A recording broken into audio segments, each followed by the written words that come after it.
be still considered a young alumni, that's really exciting. So thank you for that, and happy to be here. Thanks everybody for being here today. I just kind of fell into a little bit of this work, and today I really want to talk to you not just about a drink and something that kind of has ties to Georgia and that will be hopefully informational, tasty, and educational, but just kind of want to talk to you about sort of my career path and about the bar and bartending space, and share some stories, and hopefully everyone learns a little bit history along the way, and we have a good time. So thanks everybody for being here. So that opening line there about the world doesn't need another bartender. So my mentor in terms of bartending and making cocktails, he told me that when we were first working together 3 years ago, and then he ended up hiring me to work for him and be his head bartender. And so I do agree that the world doesn't need just another bartender, but I want to really talk to everyone about how people in the hospitality space, and especially people making drinks, can be so much more than just that, and how it's really important to recognize that those people do a whole lot, and they're more than just someone who is making a beverage for you or providing you hospitality. But before we get into all of that, we want to do a little bit of prep work for some of the drinks that we're going to do later. So I hope people are ready. And if you're not, that's okay. This will be recorded. We can do it later, because I want to make this tea ahead of time that we're going to use for the zero alcohol cocktail for later. So what we're going to do is it's going to be a ginger green tea. So I've got some fresh ginger I grabbed from the farmer's market here from DeKalb Farmers Market. And we're going to take a piece that's roughly about the size of like a big thumb, if you will, or a finger. And we're just going to grab a kitchen knife, a paring knife, just kind of cut it into thin slices. And we're gonna put this in hot water with some green tea. So I just kind of recommended any sort of Chinese green tea. There's so many different kinds you could use. You could do a rooibos tea if you wanted something that didn't have caffeine in it, because you're like, dude, it's 7:30. I don't need any more caffeine today. I won't ever fall asleep. That would be me.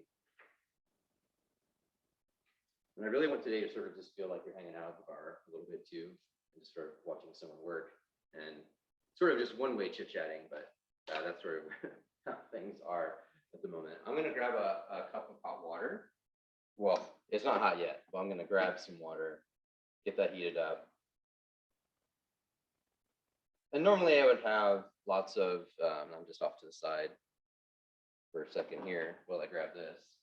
Normally I would have sort of all these different measuring things and be very precise, but sometimes, especially when I'm at home, I don't want to work too hard. So just kind of be estimating with some things. So while that water is heating up, we got our ginger sliced.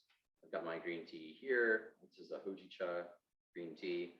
We're gonna get that going. And I don't know if people made syrups ahead of time, but what I'll probably do is just demonstrate quickly while this water is heating up how we would go ahead and make a syrup. And that's super simple.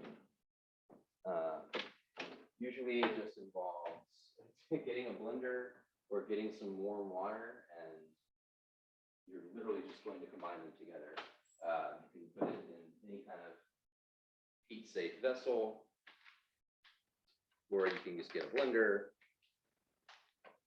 and do it that way. So I've got some cane sugar for the drink we're going to have today. That was typically what they would have in a lot of older drinks, so cane sugar or kind of a raw demerara sugar. It's got a molassesy flavor. It's got a little bit more viscosity in it. So they're very nice for that. So I'm just going to show you real quickly my very cheap way that I make syrup. And for this one, we do what we call 2-to-1. Sometimes you'll see that called a rich syrup. And that just means a 2-to-1 ratio by volume. So if I had, today I'm just going to do half a cup of water, and then I'm going to put half a cup, or then a cup of sugar in. I think the math checks out there. Neil, my business finance and accounting person can check me on that. I think Eric, my doctor friend, can check me on the math there too, probably. But I think that adds up. So you can't see me off to the side here. I've got my blender. My hot water is going. This is sort of also the other fun thing. You're always, as a bartender, doing multiple things at once, and you might not sort of realize it. So I'm thinking about all these different things that are happening at the same time. I'm thinking about how everyone else is doing, looking around. So I'm adding the ginger that I sliced up, and then I'm just gonna, I'm drinking this for myself.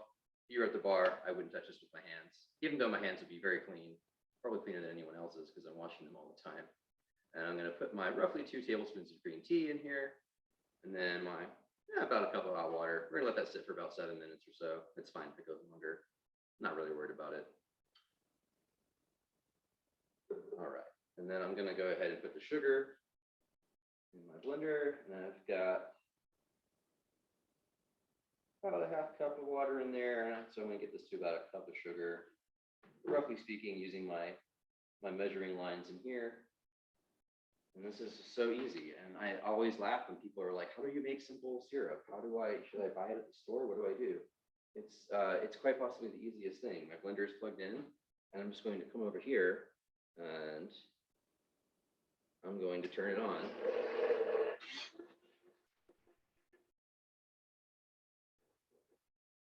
And blend. So you would go until that's dissolved. I don't want to put that noise right up in everyone's ears. But that's kind of our prep.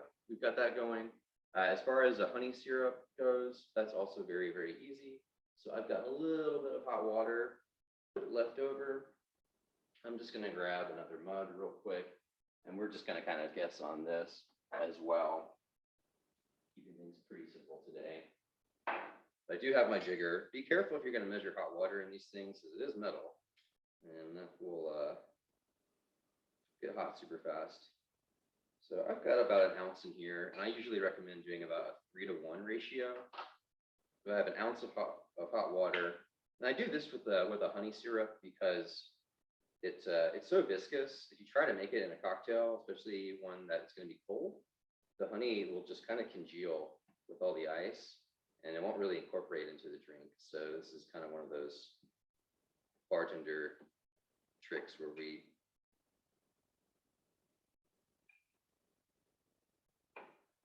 manipulate our ingredients to order what we do. And that's kind of the fun of what we do, and what makes it a little bit like alchemy is because we kind of make things into something different that's so much more than just the sum of their parts. So anyways, we've got our rough honey syrup going here. We've got our tea brewing. We made simple syrup. Look at that. We already did so many things already. So that's our prep work. Hopefully people had a chance to do that. If not, they're here. You can make it later after the class, but this will hopefully at least show you everything to do. I'm just kind of roughly making my honey syrup in my little mug here. Just going to give that a nice stir. Perfect. And now that's a little less viscous. You can be able to use that, but I'm going to let it sit aside and cool. I'll give it a little taste. You'll see bartenders do that a lot too. Relatively safe way to do that without being too gross, and then I wash my hands afterward. We'll set that to the side. I've also got my syrup I had on hand I've got ready for later. And let's get back into why we're here today. Yeah, Davis, if you want to take us forward on this journey, the next slide, that would be awesome. So just to tell you a little bit about myself, how I got here. I like to think of myself as having a very sort of accidental career. I've worked in public health for about 10 years, but I think I've had this constant anxiety and existential dread of what am I supposed to do with my life throughout. What if I don't always use my degree? But the thing is, no matter what it is you do, even if let's say you went to, I have friends who went to medical school and they studied English, or I have friends who are just doing things completely different than what they ever thought they would. They still found use for what they did. And in public health, I've learned to think about things in systems and learned to think about the consequences of things, and think about culture and how to change people's behavior and how to be a scholar. And that's really what Emory taught me. And no matter what you do, I think it's important to be a scholar in your life, to be someone living an examined life. And that's what I do when I make drinks and in bartending. I try to communicate with people, educate them to understand things. I try to understand the culture and history behind spirits and how they're made and what they represent and what they mean.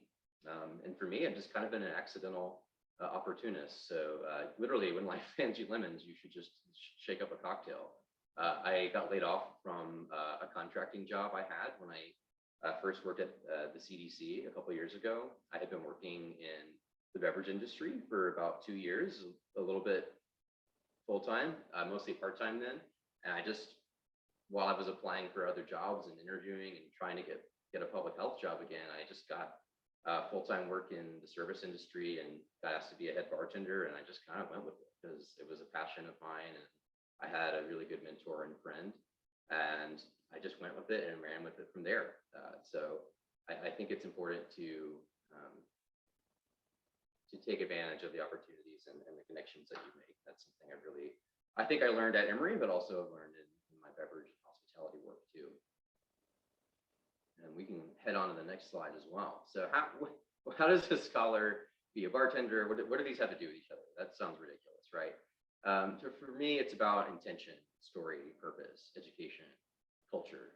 Drinks are about these things. They bring people together. They can share a story. They can teach people about a spirit. They can teach people about a culture's history.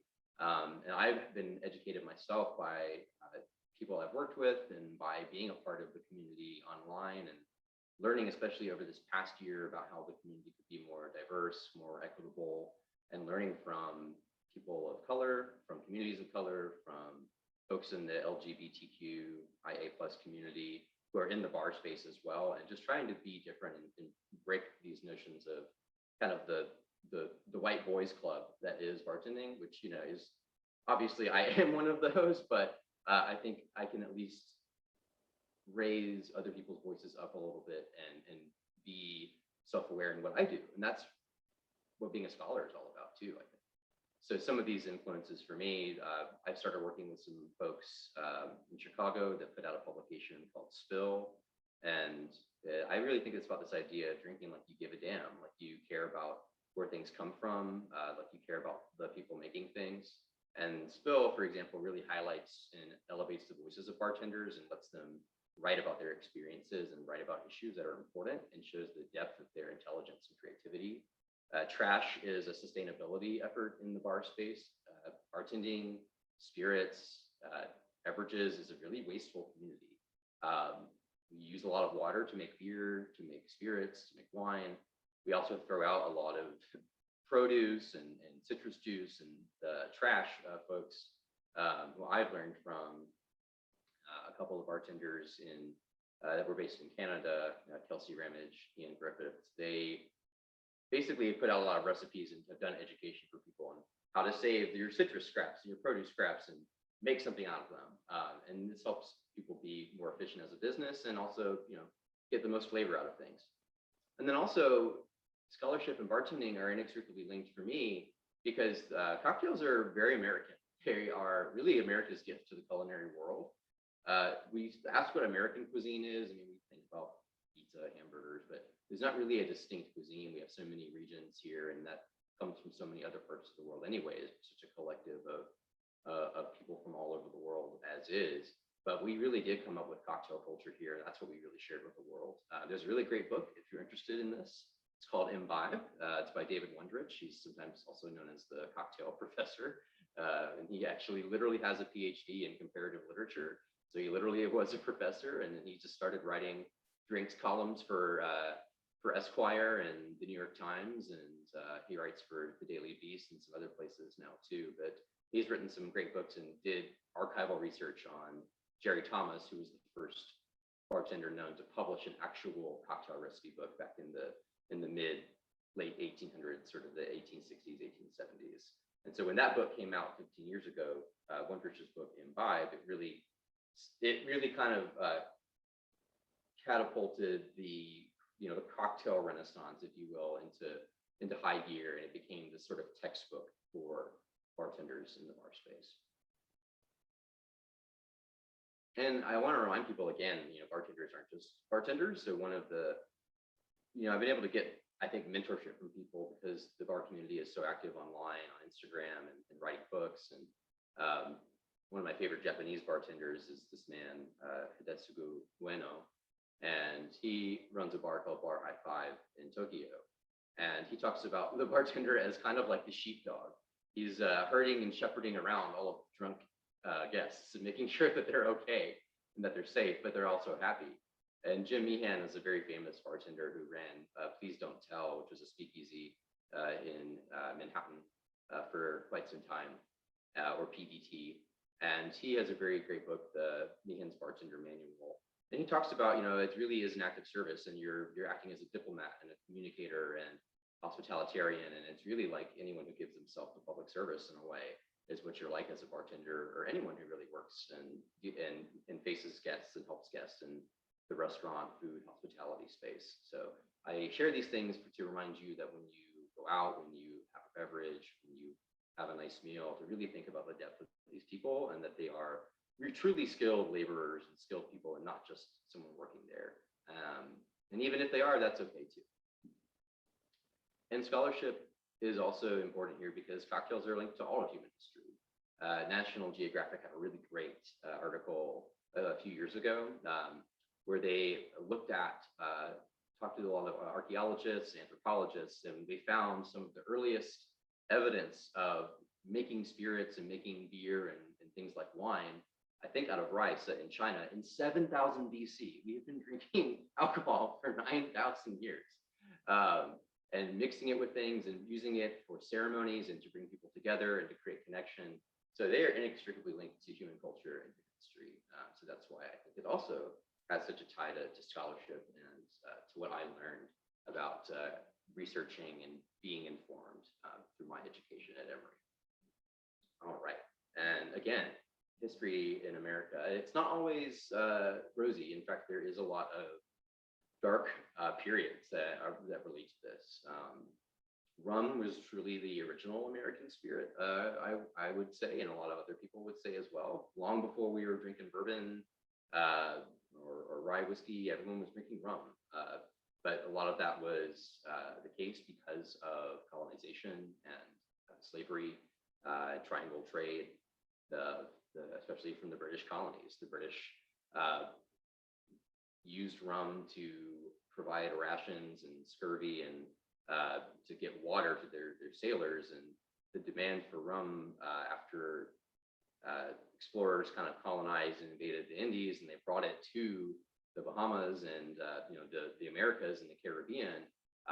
That was sort of the facilitator for bringing over slaves to run these plantations to create rum and to satisfy the demand for rum in England and in Europe and in the colonies. So there's a dark history there. And so if you ever have rum or you have a cocktail, I think it's important to remind yourself of these things, what it was built on. But those things are, of course, changing and different these days. And I just think it's important to recognize that history. And now there's a way to celebrate the culture and the hard work and the craft and skill of people of color in the Americas, in the Caribbean, in the Bahamas, in Central America, who are making rum. And a couple of great sources if you want to learn a little bit more about this and sort of the original American spirit is And a Bottle of Rum by Wayne Curtis, and then Spirits of Latin America by Ivy Mix, which is really great. But books on my shelf. I really recommend those to learn a little bit more about sort of the dark history of rum, but how it really was fundamental to trade and sort of the beginning of American history. What's also fascinating and has really been whitewashed in history is that Black bartenders were honestly the first great bartenders. A lot of freed slaves found themselves into hospitality work because that was what was available for them, or it was what white people deemed as appropriate for them, which of course has ties in racism, but that was often the case. But they took with it and ran with it. There was a man, Cato Alexander, who was preparing cocktails for all the political who's who, for George Washington. Washington Wash Woods was running a bar inside of Congress in the Capitol in 1800, literally bringing all of the politicians together. So we often have lost the stories of these men, and part of that is who writes the history and who's in power, and some of it also is, gosh, when we get together and drink, we kind of forget to write things down. Memories get a little bit fuzzy sometimes too. So that's part of the it as well, but I want to list these names because they are some of the very famous Black bartenders from the late 1700s, early 1800s, up into the 1900s. A couple of even who wrote some of the early cocktail books, and they're responsible for some of these drinks that we all know probably know and love very well, like a mint julep. Some of the best ones were made by John Dabney and Jim Cook. The Sazerac was created by a Creole man in Louisiana, Antoine Peychaud, who's responsible for Peychaud's bitters, one of that key red ingredient that goes into the Sazerac drink that's so evocative of New Orleans and is one and the same with it. And he was, he didn't name the drink, but that was essentially what he was making as the way to take his medicinal bitters. And then you have some punches and the Busy Izzy Highball from Tom Bullock. He was the first African American to publish a bartending book, and it was the first one with actual photos of the cocktails and the glassware of the time in his book. And that's actually been reprinted. It's called The Ideal Bartender. You can buy a reprinted copy of that book. It's really cool. And again, this is sort of just reflecting on some of these famous characters from history, Cato Alexander and his Roadhouse Tavern in Virginia, Tom Bullock there in the tuxedo looking very dapper, the mint juleps from Cook and Dabney. So just I'll have these slides available if you guys want to read a little bit more, but these images are all courtesy of my mentor. He runs a cocktail delivery pop-up service here in Atlanta. It's called the Social Civics Cocktail Club, and the proceeds after he kind of recoups his costs all go to local nonprofits. So he's every time he does a sale, like each week, he'll raise $1,000 for groups like Hands on Atlanta, or the New Georgia Project, which is trying to bring voter registration availability to folks across the state. So it's a really great organization. So just featuring some of these stories that my mentor, Demario Wallace, and his business has shared. We got a few more of them here from some of these characters, and that's the characteristic Peychaud's bitters, the red bitters. We can go to the next slide too. All right, get on with it. Let's get into making these drinks. So these drinks were inspired by The Gentleman's Companion. Charles Baker was a food writer, kind of a bon vivant. He traveled around, but he, very interestingly, made friends with everyone where he went. He went to Asia and Africa and across the Americas, and had a lot of really great drinks and cooking, and he got recipes from people. And it's very rare to have someone actually write down all these things. Now, the measurements are old, and what the heck does a jigger mean? And some people have kind of figured out all this stuff, but he actually found and wrote about 2 drinks that he tasted in Georgia, down in Macon, and then outside of Savannah in what is just a great name for a city, Thunderbolt, Georgia. So the Peach Thunderbolt, and then a peach brandy mint julep. And what's interesting about these drinks, there's not really a peach brandy business or trade much in Georgia anymore. Big business opportunity for someone, by the way, if they want to make some peach eau de vie or peach brandy in Georgia. I think there'd be a huge clamoring for that, especially among all these nerdy bartenders out here. Oh my God. But all of that aside, they had a lot of peach brandy because a lot of their peach harvest would go to waste. They didn't have the access to markets or the ability to preserve like we do today. And so they would, this is what you did back in the day. You would make alcohol from the crops you had left over. And that's also the cool thing about alcohol, is it all comes from plants. So that's another thing to think about whenever you look at plants. You can be really thankful for all of the delicious beverages you get to drink, because that's where it all comes from. But that inspired me to kind of combine this peach brandy julep and this rum peach concoction, and to sort of do a what's called a cobbler, which usually is, it's called that because it has crushed ice on it, which looks like kind of like a cobblestone road or a cobblestone sidewalk or path, with the way the ice looks on top, and then a julep. So combining the rum, combining some cognac or brandy, and then I'm going to use some fresh peaches in lieu of peach brandy, not really good quality peach brandy, not really being available today, and then go from there. So that was the inspiration for the drink. Being in Georgia here, that was what I wanted to do. All right, so the good part. You're going to grab your tins. That's what we're using today. And we're going to grab our mint. I'm going to save some of the good ones here, but what I like to do is just grab the mint from the bottom because I'm going to leave the top parts for the bouquet I want to make for a garnish. And you'll see if you were to be at the bar, like one of the little behind the scenes things I can tell you is that like we would prep all this ahead of time. So we would pick all the sort of little pieces of mint aside, set them to the side, and we would call all the sad mint, if you will. We take them out and we keep all the good mint for the garnish. And we would leave that on display. So I'm going to do about 10 to 12 mint leaves here, just depending on their size. I'm going to do a few more just for kicks. Why not? All right, got my mint. What we're going to do is combine all of these ingredients into our tin. And the way I like to do it is you start with sort of the cheapest and the smallest measure ingredients first. And that's sort of like the idea. That way, if I were working and I messed up, okay, great. I didn't mess up, with all my rum and stuff in there, I have to toss it out or what have you. Or, be forced to drink it all right there, which, could be okay. Now we're doing our bitters, and the dash is literally like that. I just kind of pop it down. So I did a couple dashes there of our Angostura bitters. It's going to add some nice spice depth. And then I'm going to do our rich syrup. So I've got my syrup in here I could use. I'm going to go with the one I've got already in my handy dandy pouring device. And it's going to be 1/4 ounce, which is roughly 2 teaspoons. It's like a little less than 2 teaspoons. It's technically like, actually it would be a half a teaspoon. No, tablespoon is a half ounce, so it would be a half a tablespoon.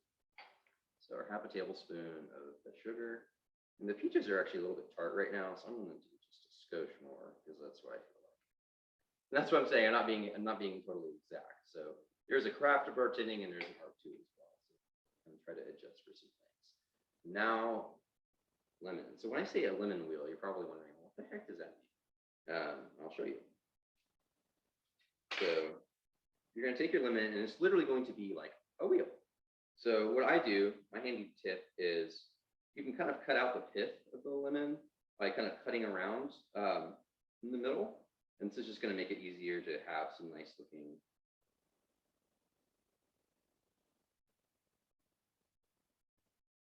wheels or half wheels.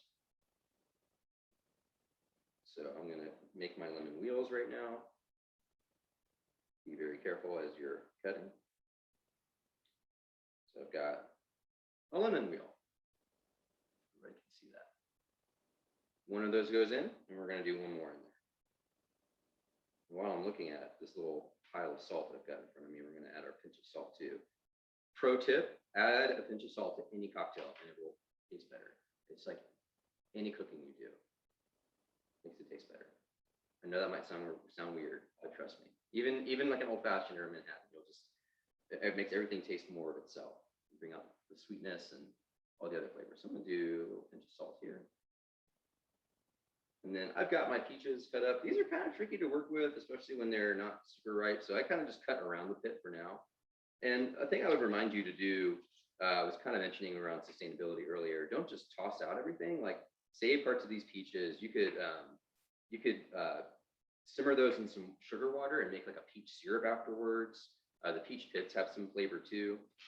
So just cutting some rough pieces here. I've already got some cut up.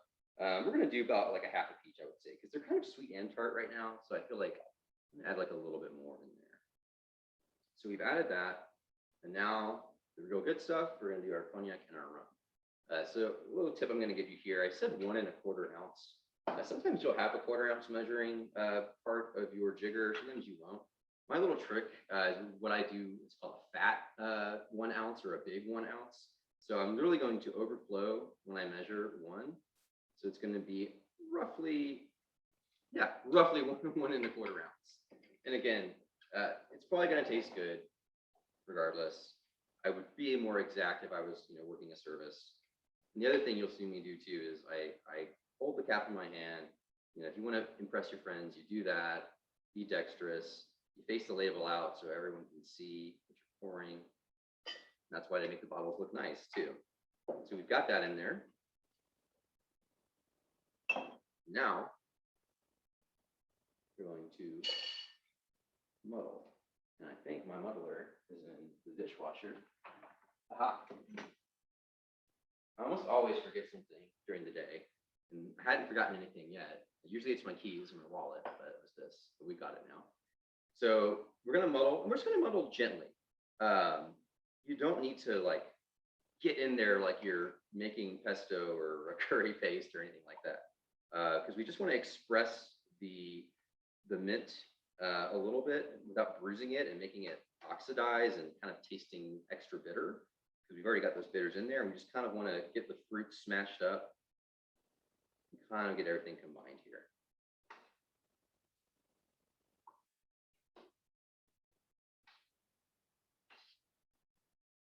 And because those fruits are adding some dilution here, I'm going to do something a little bit different than what you would do. So these style of drinks, these kind of taller, longer drinks like a cobbler, longer meaning literally longer, they're taller, they've got more volume of drink in them.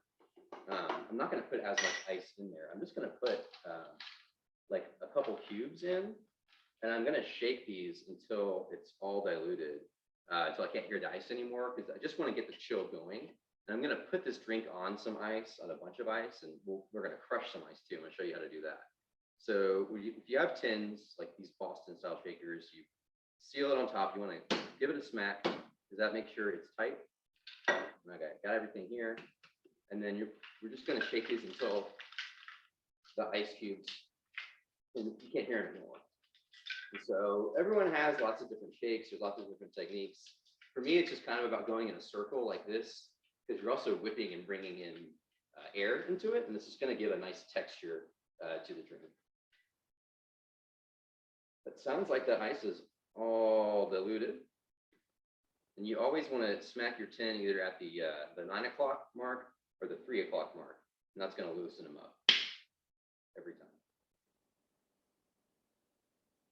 Get any of the excess back in there. I want to get all of my beverage. I don't want any of this. We're going to grab ourselves a tall glass. Now, some people will use a fine strainer here just to avoid any of those pieces getting in there. The strainer I have here pretty much works like a fine strainer. So I'm just going to pour it in there. I'm going to get this lovely, lovely color. Like peachy, yellow, orange.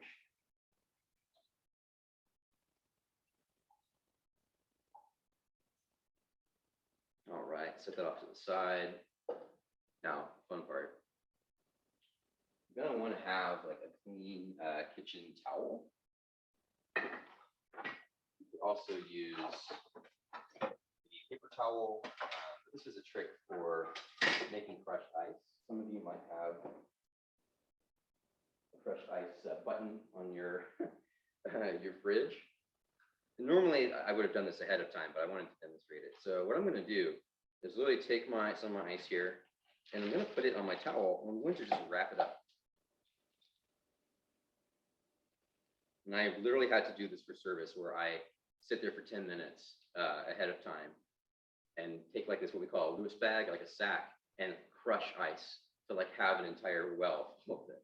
And then we're going to want to use something hard to crush that with. I'm probably just going to use my muddler for today. So I'm just going to crush my ice up. You could use a hammer, a wooden mallet, a rubber mallet, just anything sharp. You could use like a little cast iron skillet. I'm just going to crush up some of this ice. Usually you want to do it with something that's maybe a little bit more blunt and wider, but we're just working with what we got today. And in fact, I'm just going to use the bottom of my bottle here a little bit on this surface. You definitely want to use the towel so you don't make a mess. You don't mess up your your kitchen. Some ice might go flying, and that's fine. You don't have to be perfect. All right. So we've got some crushed ice. Not perfect, but it's there. So I'm going to add this to our glass. Might need to crush it a little bit more. And people will always say, well, oh, don't put so much ice in it. You're going to water down my drink. You know, they really don't understand thermodynamics is the issue. Because of the density of this crushed ice, it's actually going to keep the drink cold without melting. So I have to remind people of that. And I also say it to y'all to just remind you that, hey, like these bartenders, they're professionals and they know what they're doing. let them do their job. They are literally professionals, and I will make that joke to guests a lot of like, hey, I know what I'm doing. It's like I'm a professional or something, because I am. I always laugh at that. Don't put all that ice in it, like less ice. And it's like, well, this is what the drink is made. So within reason, I'm always willing to, but I use that as a moment to educate people. I say, hey, why do you want less ice? And they might say, well, yeah, it's watering down my drink. I'm going to make a mess. I'm like, no, actually, it's keeping it cold for you. And like, I want your drink to stay cold because I care about you. And then they smile. So we've got our crushed ice. We got kind of a little snow cone situation happening here. Not the best one, but I'll take that. We've got a nice little cap there. And now we're going to do the garnish. And normally I would have all this sort of prepared ahead of time because it could be really lengthy and you don't want the drink to start melting or getting cold. And I'm going to make what I call a bouquet of mint. So you're going to get probably like 3 or 4 nice, decent, relatively not sad mint sprigs. That one's kind of sad. I don't want sad mint today. I'm in a good mood. All right. And what you want to do is then pinch where they all sort of meet and just tear them. And now you see you've got a nice bouquet. And you'll see bartenders sometimes like whack or slap mint. I just kind of do this on the back of my hand, and that just kind of opens them up and starts releasing the mint oil. Or, maybe you're just wanting to tickle yourself a little bit. I don't know. Whatever floats your boat. So you've got our little mint there. I'm going to take some of my lemon that I've got left over and do another little lemon wheel. Rest that right there. And last but not least, I'm going to take a few peach slices.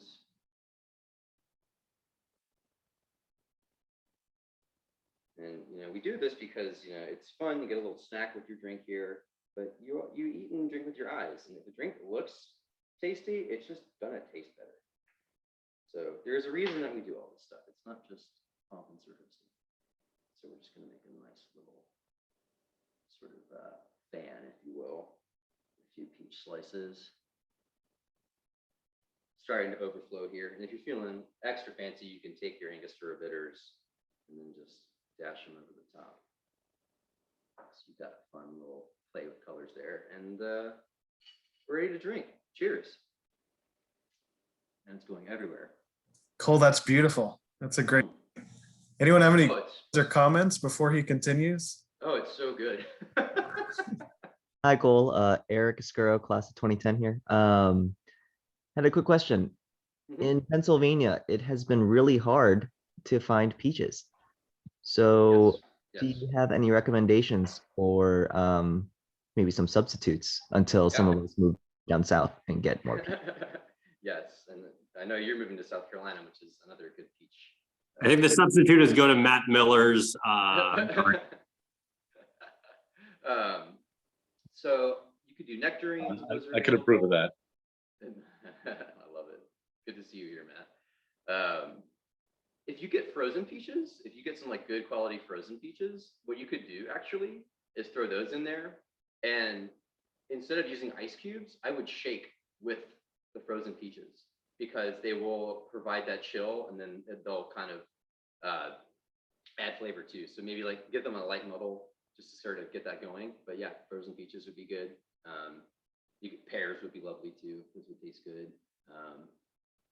And then if you can't find any of those things, well, I mean, I guess you're SOL, but any other fruit would be tasty. Oranges are good.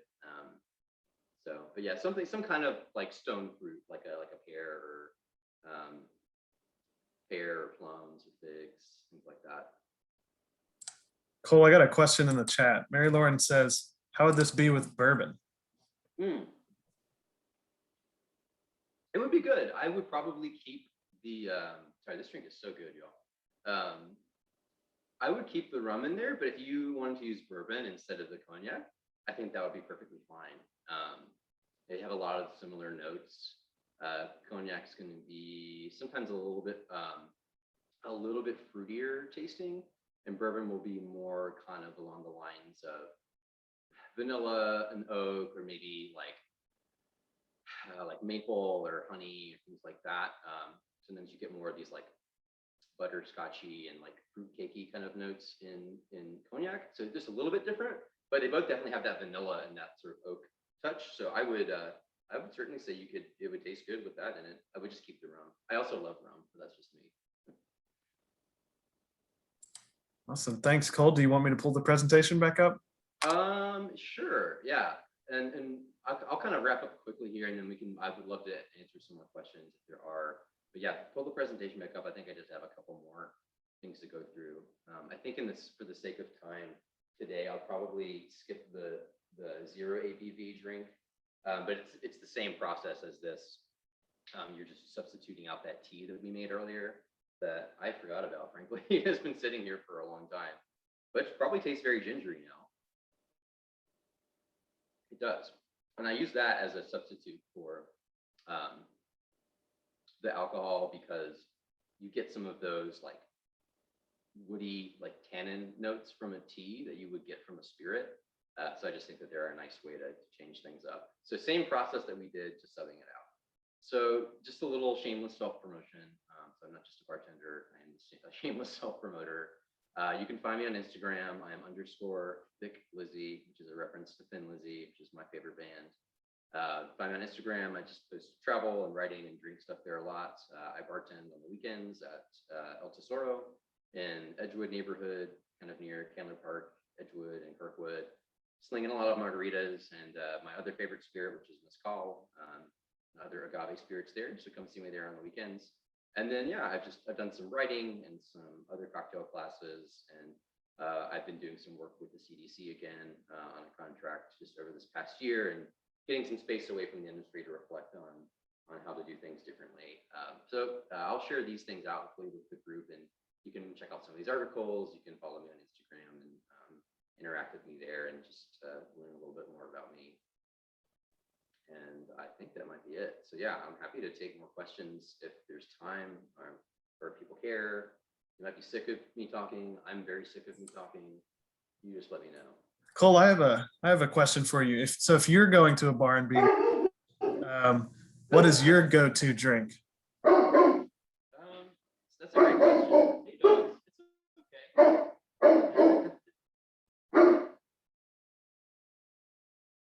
So there's sort of a thing we talk about in the industry as a bartender's handshake, especially if I go into like a busy.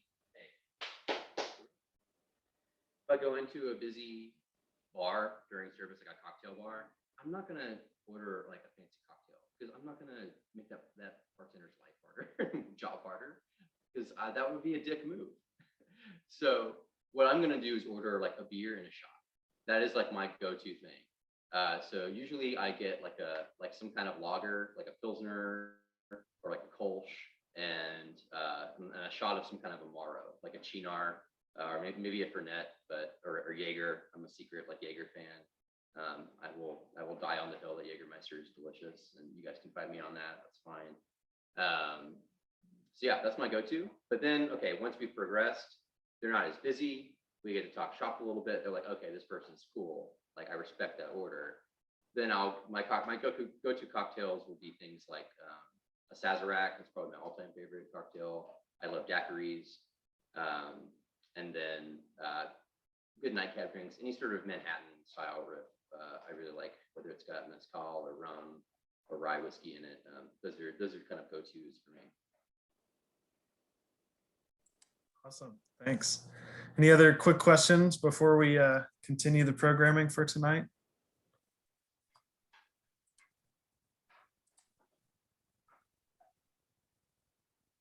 Awesome, great, thanks. Well, Cole, yeah, we really, really appreciate it. So it looks like a lot of hard work and creativity went into that.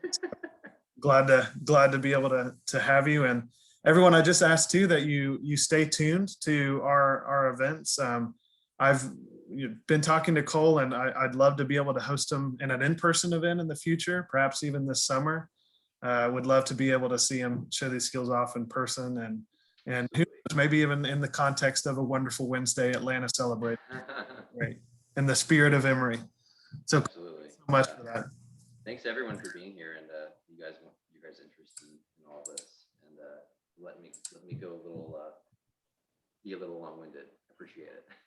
Awesome. Thanks, Cole. Cheers, y'all. So I'm going to pass things over to Danny, who is going to show you a little quick tutorial on how to prepare the masks that you might have gotten in your kit. So if you're watching this when as a recording, just get your mask materials together, get them all laid out, and Danny will show you how to prep them so that we can get them to the next piece for this great organization. So Danny, I'm going to hand things over to you. Thanks, Davis, and thanks, Cole, for doing the drink making. This is pretty easy. We're going to keep it, or I should say, we're going to keep it pretty easy. So this is a part of a foundation. It's the Marietta Makers. It was a part of Atlanta Beats COVID, and it was a group that got together. They have an event, or they have a space where they go and they make things, and they figured out they can get all these different people together during COVID to make, they made shields, they made gowns, and then they made masks. The masks are a part of the Northwest Atlanta Mask Makers. And so they collect donated material. So you got some donated material. It could be sheets, it can be just material that people had lying around. And we're doing the part where we are going to cut out the paper, and we're going to make a pattern. And that's why you have a manila folder. So the easiest way, there's a couple different patterns. I would stick to the square pattern unless you are talented at mask making. And most of what they do is the square pattern. So you can have a square pattern like this. You cut it out just on the borders like this. Once you have it cut out, you need to take your manila folder and outline it, and that's going to be your pattern. The reason we do a manila folder, it's thicker. These papers are too thin to actually trace. So you can then cut out your manila folder. You can also use a cardboard box if it's pretty sturdy. And they also said like a cereal box or something more. So it's a little bit thicker maybe than a manila folder. And once you finish cutting it out, you are going to take your fabric, and the fabric is not washed. So if you get a chance before you do this, it's preferred that you wash it. I guess it could be washed, but not all of it's washed. If you wash it, reminder, don't do it with clothes that you like. It may run. And once you have it washed, they suggest ironing it. This is pretty good, and it doesn't really need to be ironed. Some of them, they'll get pretty wrinkly after you wash them. The next step, you have at least two different fabrics. So one fabric will be the outside of the mask, one will be the inside of the mask. If you have multiples, you can pick and choose which ones go well together. And we're going to make an inside and an outside. So once you have your cutout, you will outline your fabric, and some of the fabrics are pieces. So you might just be doing a piece here, a piece there. And you want to outline on the inside of the fabric. That way you can use, so this is the outside of the fabric. If you do the inside of the fabric, you can use a pen and it won't show up for them. Also, this is not much of a pattern that really matters as far as the direction. However, if you have something like this that has more of a pattern, it's nice if when you were doing the pattern on that you actually line it up so it's in the same direction. You don't want it to be like sideways like this, might look a little weird. Some patterns might not, this probably does. So once you have your fabric, your pattern, you're going to take and draw the outline on, remember, the inside of the fabric. And try to minimize how much fabric you use and fit as many patterns on it. So, and you could double it up if you pin it and do two, so you're doing like essentially one cut for two pieces. I don't think I'm that talented yet. So I'm just gonna do one for now. And I don't know if you'll be able to see, but I traced my base, traced the pattern onto it. Get a good pair of scissors. If they're cheap scissors that you've had lying around for years, they might not work. They suggested getting sewing scissors. Sewing scissors are about $6 on Amazon. And you just want to cut as straight as you can. It'll make the life a lot easier for the sewers. You're obviously not sewing these. So if you can cut straight, it'll help them out. And then you want to cut, one of these sides will be the inside and one will be the outside. Or I guess you could say it'd be reversible. So once you're finished cutting one, and you could go through and cut all of your ones from one type of fabric, and then go to your next fabric and you're going to pair it. So once I'm done cutting it out, I'm then going to do the exact same thing with my next fabric. And I'm going to match the two of them and put them together. All that means is you're going to stack them together. The easiest thing is if you stack them, and this just makes it easier for the sewers, with both the outside of the fabrics on the outside. So it'd be like this on the one side and the fabric outside the fabric on this on the other. So you should have two pieces of fabric, put them together, and then you're going to make a stack like that. At the end, if you can somehow tape them together, they suggest using painter's tape, something to keep all of your stacks neatly together so that they're not, when you transport them, all shifting around. And that is it. If you want to be more complicated and you think you're really good at this, you can also make this pattern.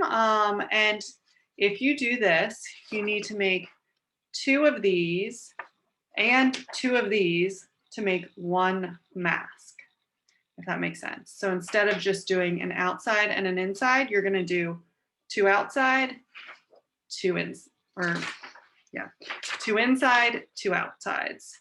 So this is more complicated. This is 4 for a complete mask. And you can email me if you have any questions on that. I would recommend sticking to the squares. And then once these are completed, if you can please return them to Emory, Davis will probably give you some more information about how you're getting those back to us. And these do, all the masks are then donated. If you have any organizations that you know need a donation, please let us know. I know they said Boys and Girls Club of Atlanta right now is looking for them. They still are bombarded with requests and are still having trouble keeping up even with all the mask requests. So still very needed. And that's it. Is there anything that people have questions on with this? So basically just 2 of those cutouts of the fabric is one mask and stack them together outside facing in. And okay. So we really do need to wash and dry the fabric before we cut it, you would recommend? That's what they recommended to us. I think this is fine, but make sure, they did say a lot of it will run, so do wash it by itself. Yeah. Okay. Yeah. Anandi, I'll send the video To out keep the straight. after I get time to process it and put it on a host site. I have a YouTube account that's private with our regional networks account for the alumni, so that's probably where I'll host it. But I appreciate you asking. Any other questions for Danny? Okay, great. Well, thank you so much. Thank you all for being here. I also want to say, if I haven't mentioned that, so Danny is a graduate from the college, but also she's been a frontline healthcare worker. She works for Emory Healthcare, so really thankful for her for making the time to do this as well. But appreciate you, Danny and Cole, and all of you for being here. Stay tuned. I'll send the follow-up. Share this with your friends. There's still mask kits as well out at the Alumni House. I don't plan to take them away quite yet. So if they register, send them to the registration page, and I'll make sure to follow up with a video for all those who do. So thanks again for being here. Stay tuned for more AYA events, and hope you have a great rest of your night. Thanks, everybody. You. Thanks, Danny.